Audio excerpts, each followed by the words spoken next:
Hi, Let's I'm do Rachel. it. Hi, I'm Do Rachel. it. Stop. Do it. You know I'm Do gonna, it. I'm gonna leave that in. I'm psyching myself up. Okay, good. Hi, I'm Rachel. And I'm psyched up. Matt. Welcome to the Strange and Beautiful Book Club.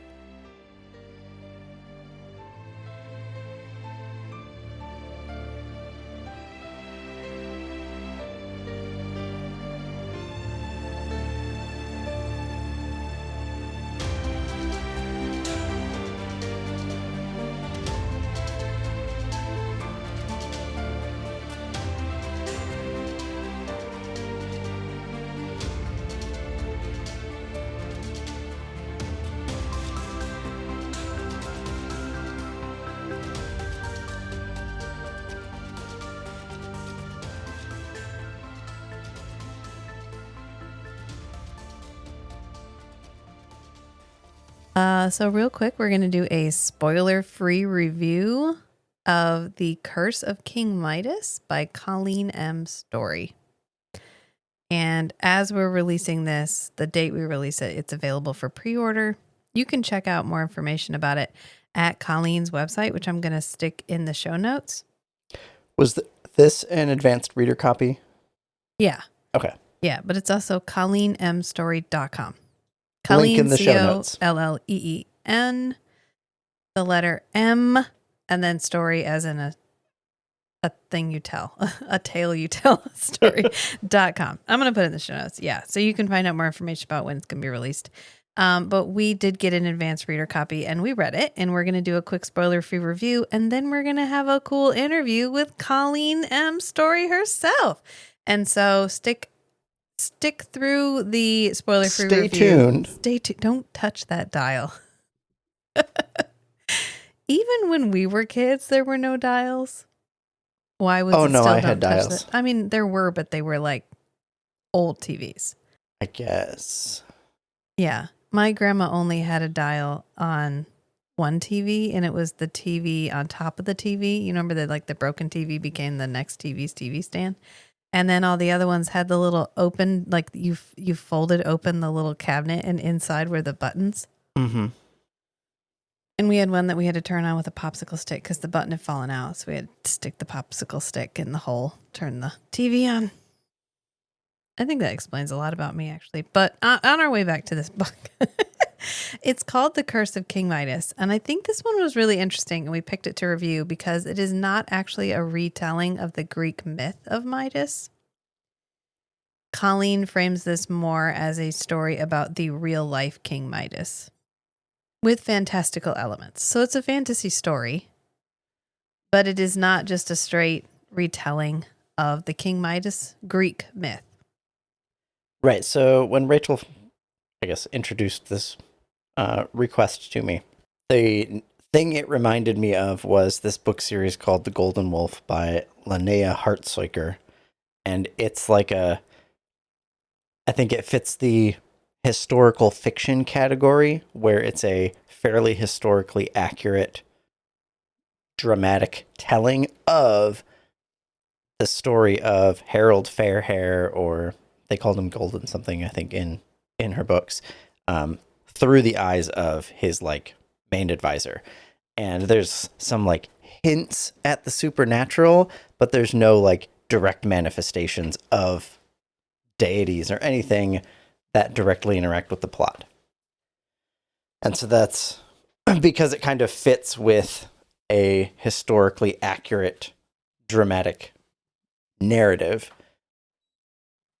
It fits in the category of historic fiction.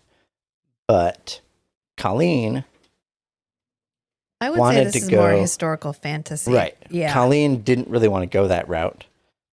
This is definitely more fantasy. There's direct supernatural there's gods activity. And they get up to shenanigans as they do. Shenanigans. We really enjoyed this. I thought it was really good. I thought it was a nice adventure story. Interesting retelling of a myth we all know, Midas and the Golden Touch. And I feel like these Greek retellings are, I don't want to say popular. They're not trendy or anything, but like the whole Hades Persephone thing is getting beaten into the ever-loving ground right now, which is okay. It's fine. Like Hades isn't the original Shadow Daddy or whatever. But it was nice to come across one that was like, oh, King Midas. Okay, like how are you gonna? The only King Midas retelling I've ever read is the one where the kid can turn everything into chocolate with his touch. Did you ever read that one? I have no idea what you're talking about. I got it for our daughter, and she was like, "What?" And I was like, "It's really good. It's a King Midas retelling, but it's this kid that wants chocolate all the time, and so he asks for the boon of being able to turn anything he touches into chocolate. And so after a while, everything he eats turns into chocolate, and he gets really tired of chocolate, and he gets really upset. No, Pippin, just lay down.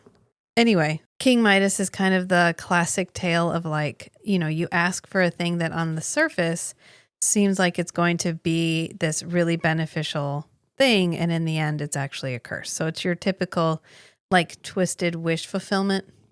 Be careful what you wish for. Yeah, be careful what you wish for. Like And a this genie story.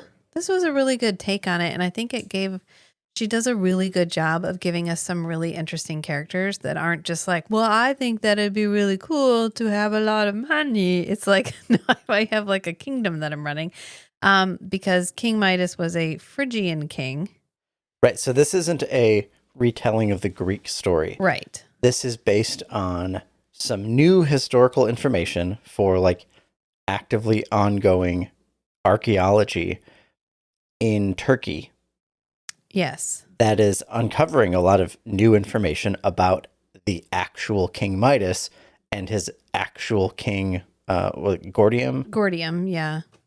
Which is where the story is set. So Yeah. she calls it Gordium. He lives in Gordium. Gordium being in modern day Turkey, like Phrygia is in modern day Turkey. Yeah.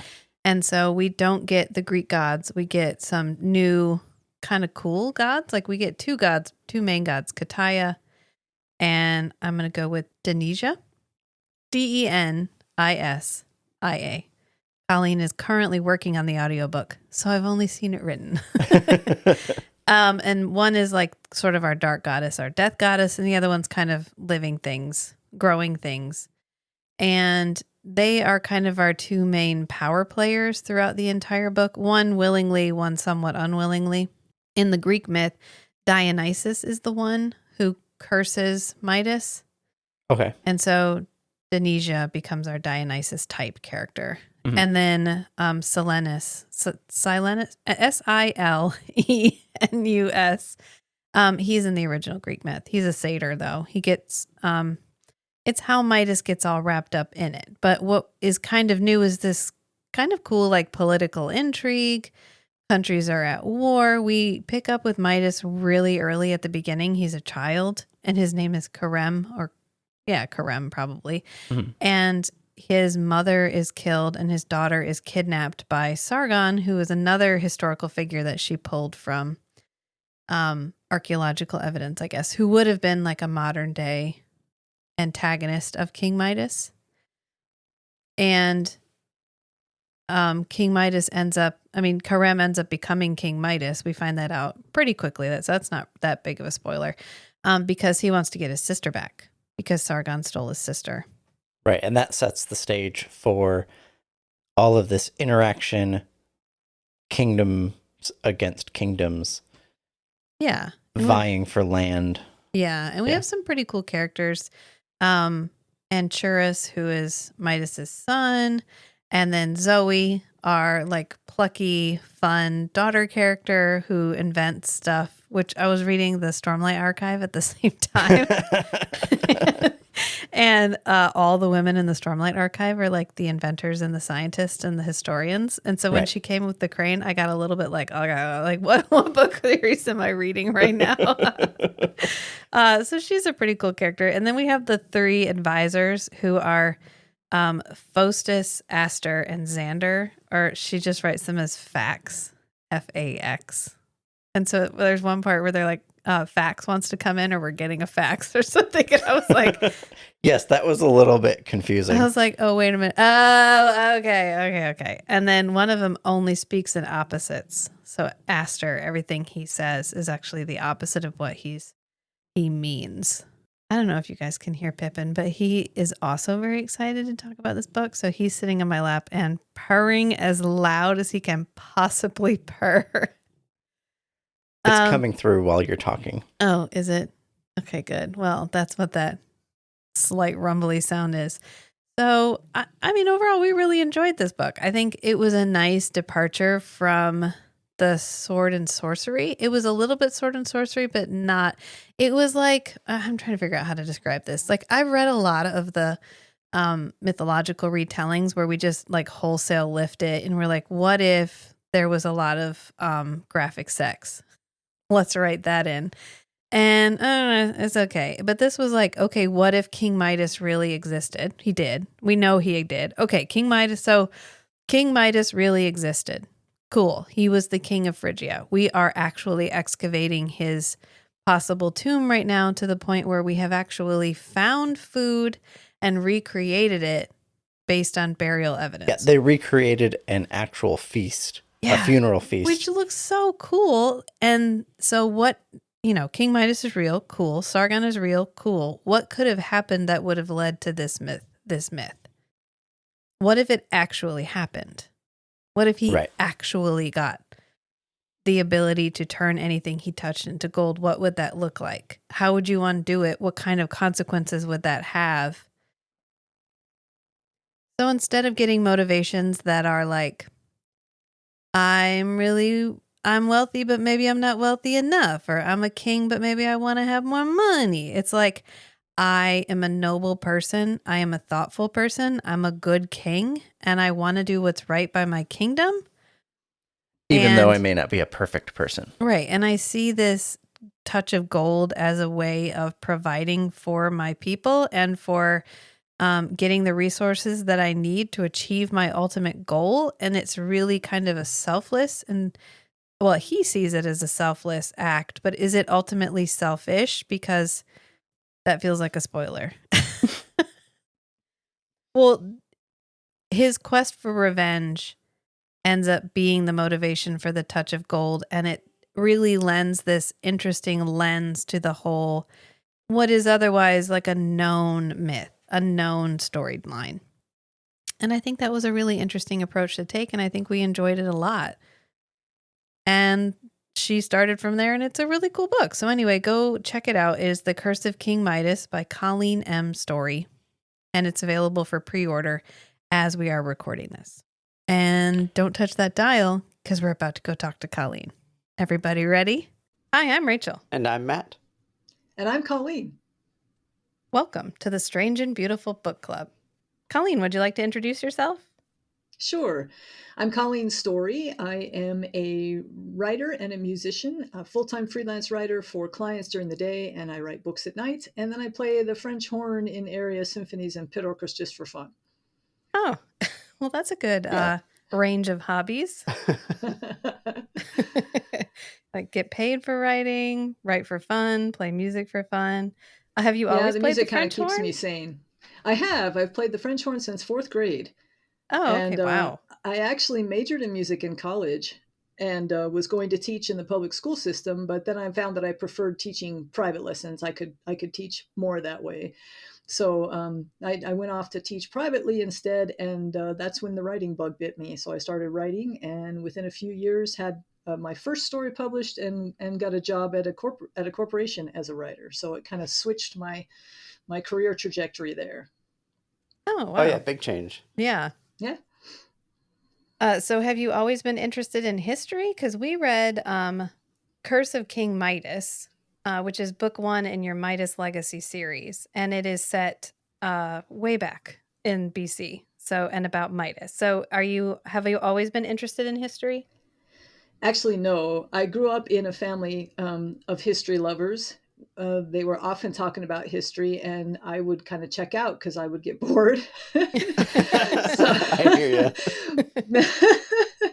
But then this story, the idea for it kind of came about in a different way. I would have never written it had not my friend, who is also a musician in the groups that I play in, and he's a composer as well.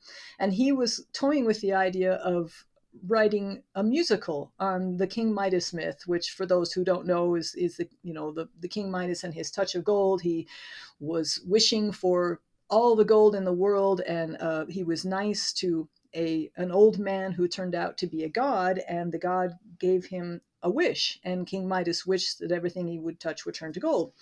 So the god granted him the wish, and he thought it was great until he realized that he couldn't eat and he couldn't drink because everything he touched turned to gold. And pretty soon he mistakenly touched his daughter, which he loved, and she turned into a gold sculpture. And he was like, oh my goodness, this is the worst mistake. Please take this back. And so the god told him, if you go rinse your hands in the Pactolus River, you will be restored to normal, which he did, and all was well. So the myth of King Midas apparently has never had a musical written out of it. And my friend is a very is very well researched in musicals, and he told me he had read some of my other novels, and he told me the best musicals were always based on books. Phantom of the Opera, for example, was based on a novel. So he was toying around with that idea and asked me what I would think about writing the book. I could give it a shot, and it was coming at the right time because I just released my latest supernatural thriller, and I was kind of open to story ideas. So I thought I would play around with it. Well, so I started looking into it and got super psyched because King Midas was a real person, which I did not know, and most people do not know. He was not Greek. He was Phrygian, which is in the middle of modern day Turkey. And but he traded a lot with the Greeks. He was friendly with the Greeks, and they think he married a Greek princess. So maybe that is why the Greeks wrote myths about him. But either way, finding out that he was real just really sparked my creative interest. So I started looking into it and found that they are doing an archaeological dig on him as we speak. They're still discovering things about his capital city, which is not far from modern day Ankara, Turkey.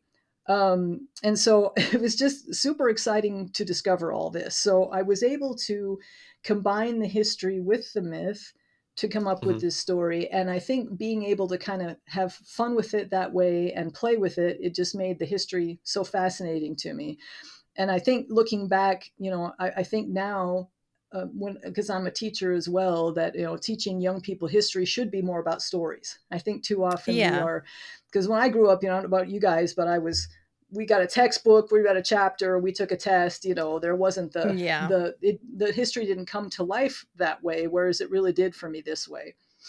How constrained did you feel by the existing myths when you were coming up with your own storyline?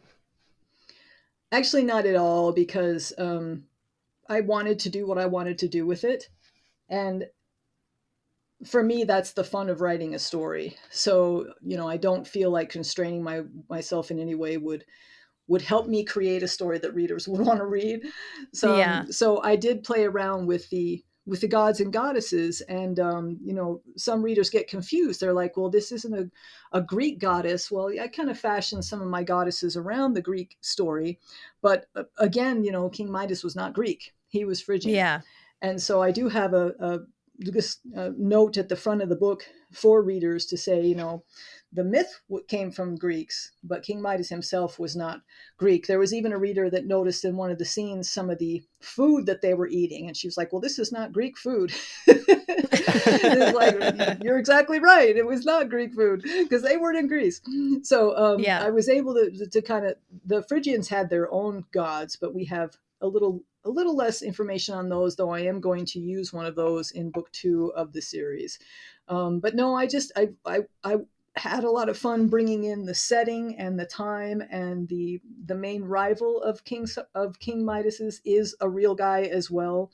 I had a lot of fun drawing from the history for all that, but then the main thing for me is creating a story that people enjoy reading. So yeah, I mean, that's a good priority, like making it entertaining, especially when you have this classified as fantasy. And so why did you choose to lean more towards fantasy instead of like historical fiction? Because that way I could bring in the gods and goddesses. Since I wanted to talk about the myth and have that be part of it, and the touch of gold and all those things, those are all fantastical elements. Obviously, those can't happen in real fiction. So to be able to combine those two helped me to be a lot more creative with the story. And, I tend to be a writer who likes working in some of those fantastical elements. All of my stories have had some element of fantasy in them. And, I just could not have gods and goddesses granting him the touch of gold if it's not fantasy. Yeah. Plus, it makes a better musical if you have Definitely. if you have something to sing about. That's right. When you were like coming up with sort of the tone for the novel, did you try to conform to anything like? I know we have some stories that are from a similar period, like Gilgamesh and some other ones. And I'm wondering if you were trying to emulate that story style or if you just sort of went with how you like to write. The latter, because I think as writers, we have to stick to what really speaks to us and motivates us, because writing a story is so consuming and takes so much time that for me, if it's not really holding my interest, I'm not going to make it. And so for me, finding a motivation for the main character Midas and the choices he makes was key, and finding a motivation that I felt would raise the risks high enough, the stakes high enough in the story to create a suitable climax. Those things were more what I was thinking about than trying to adhere to any certain style or anything like that. It was more just, I'm very much a character writer, so diving into the character and making sure their motivations are clear and make sense and, drive the story. That's more what I was thinking about. Okay. So what does your writing process look like overall? Like for any story? Well, I'm not an outliner Mm-hmm. because I've tried that before. If I outline the story, then I kind of know what happens and I'm not interested anymore.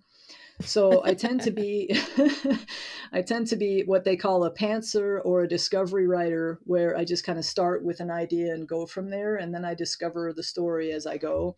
I enjoy that process more, but it does take many more drafts to then figure out how I'm gonna, because usually the first draft is a mess, but it kind of shows me where I want to go with the story. But then I have to then make it make sense to a reader and have it follow the structure and everything so that it comes out like it needs to. So, this story went through multiple drafts to get where it is, which is my usual process. Have you ever wandered into a story and you found that process, you just couldn't wrap it together? Like you just had to go, you know what, that's never going to work?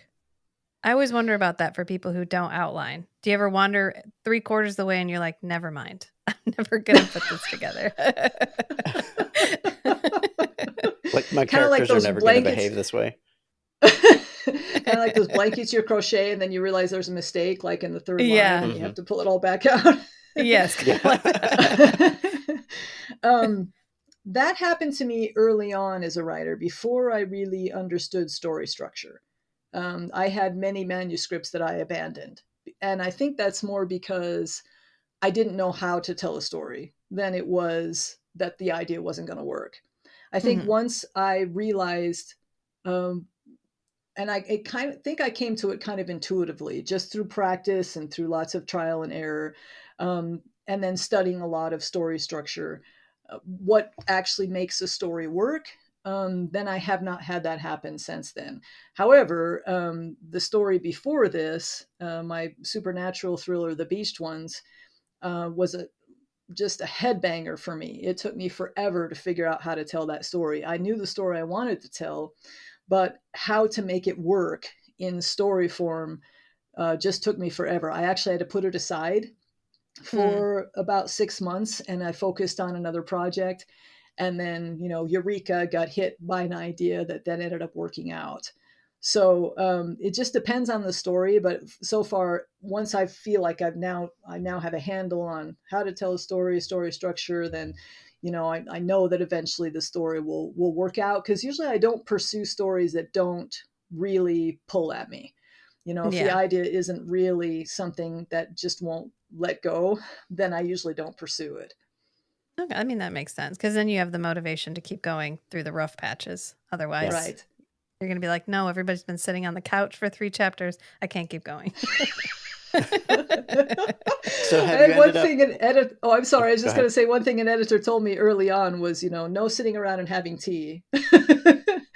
No scenes where your characters are sitting around having tea. And it's funny because I just read I can't remember which book it was, but about a year ago I read one where so many of the scenes were sitting around and having tea, and I was like, oh my god, this story is so boring. Conversations in rooms. That's Yeah. right.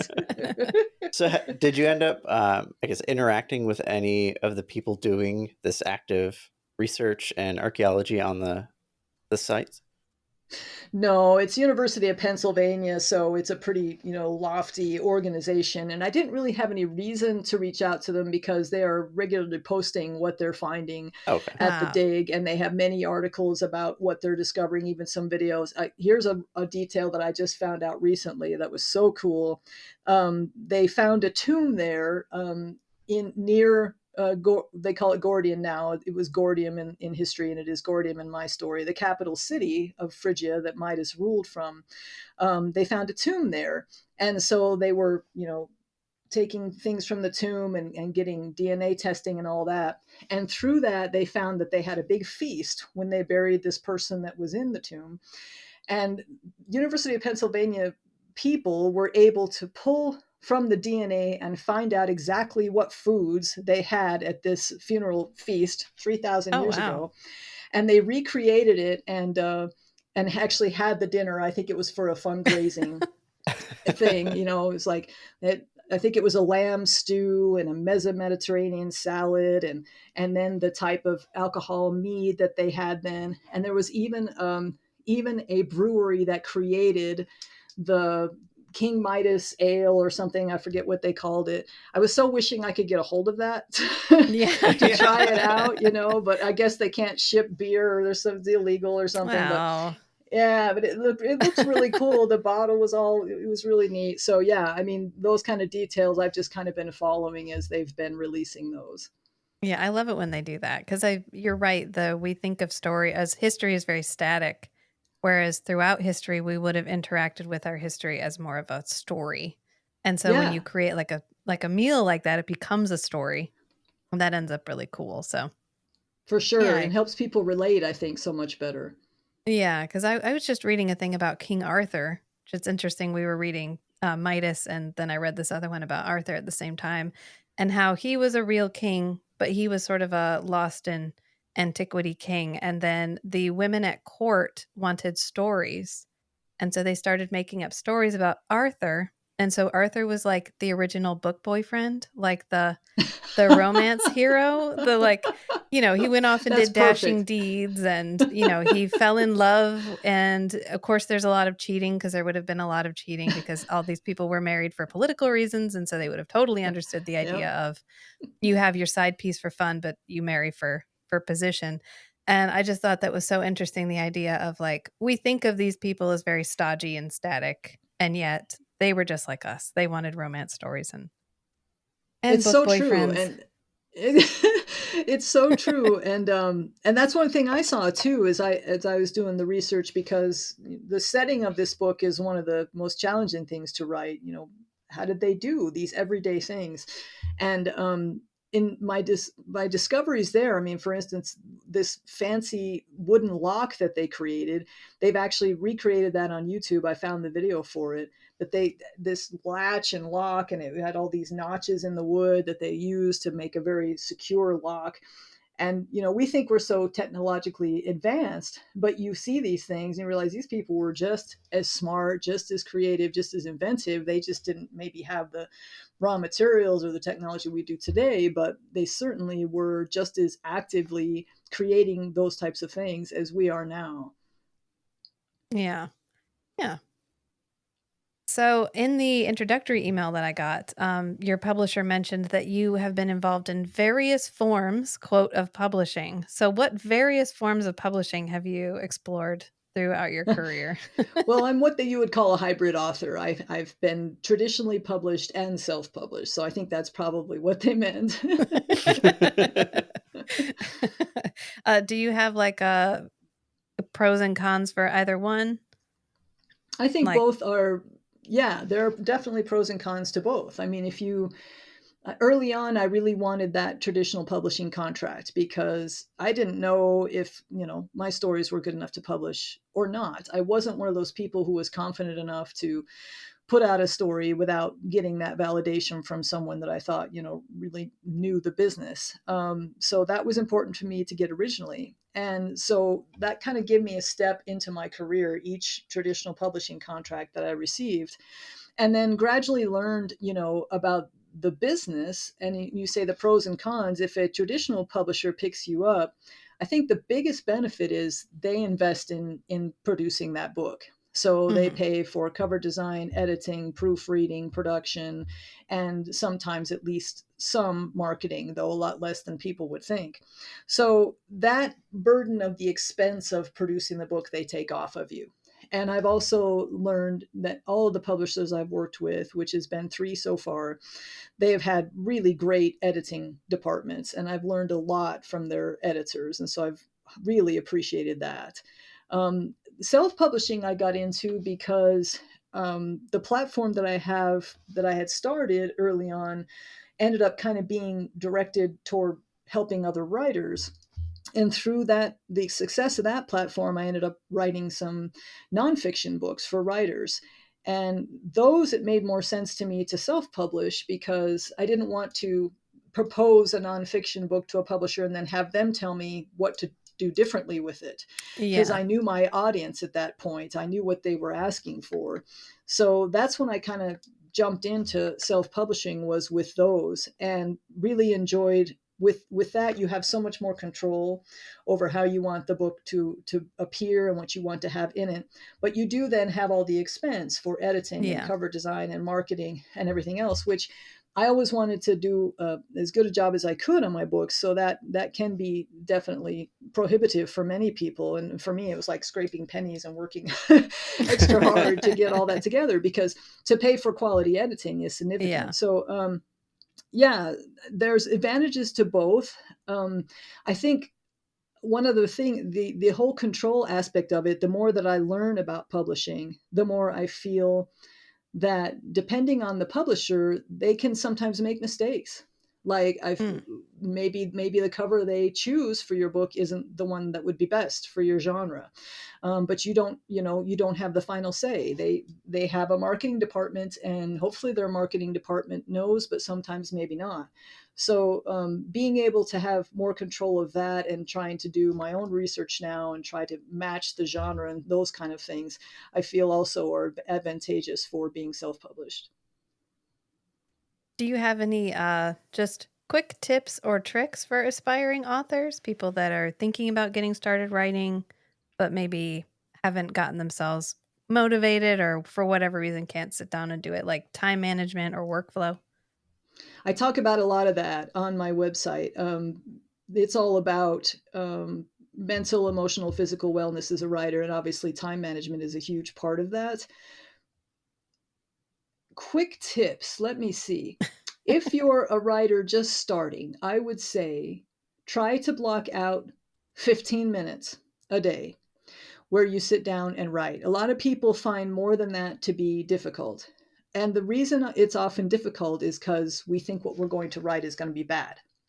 So the time comes up to write and you're like, oh, well, I got to go do this. Actually, I'll do it tomorrow. I got to go do this. I'll do it tomorrow. And of course, then tomorrow never comes.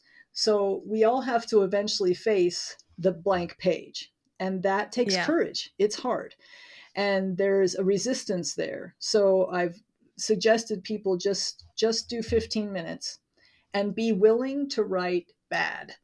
Be willing to have it be awful. Because the cool thing about writing is you can always go back and change it, but you can't do anything with a blank page. Once you get some words down, then you can start working with it.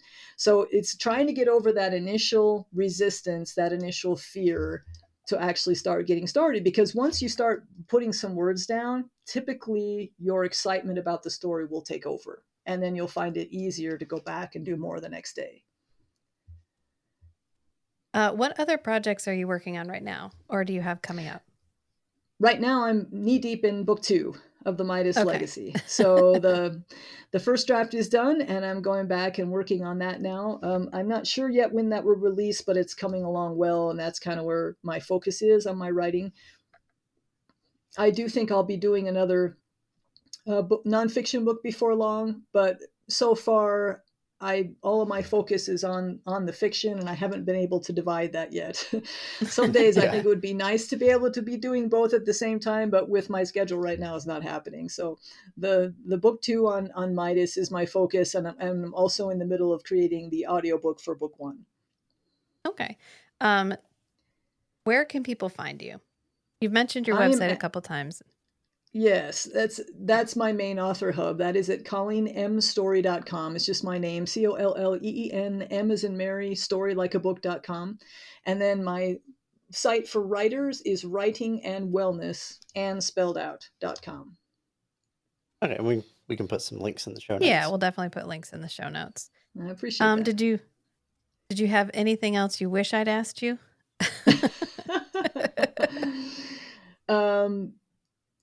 Whether the book is released, and it is yes, as we please. speak this. The hardback is now available, and the ebooks are available in many stores, and there's stores being added every day. But the ebook is up for pre-order right now at a special price, so it's a good time to go for it.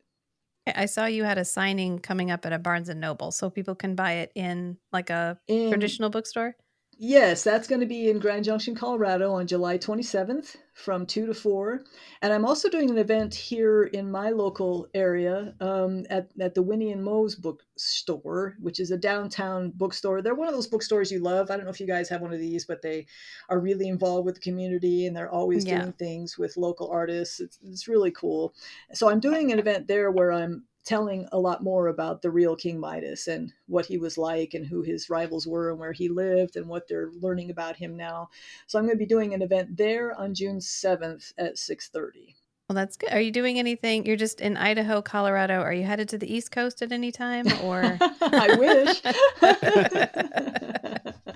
Well, I've poked around on your website, and you have quite a few resources on there. So I'm sure if anyone can't get there but are interested, there's a lot to find out there.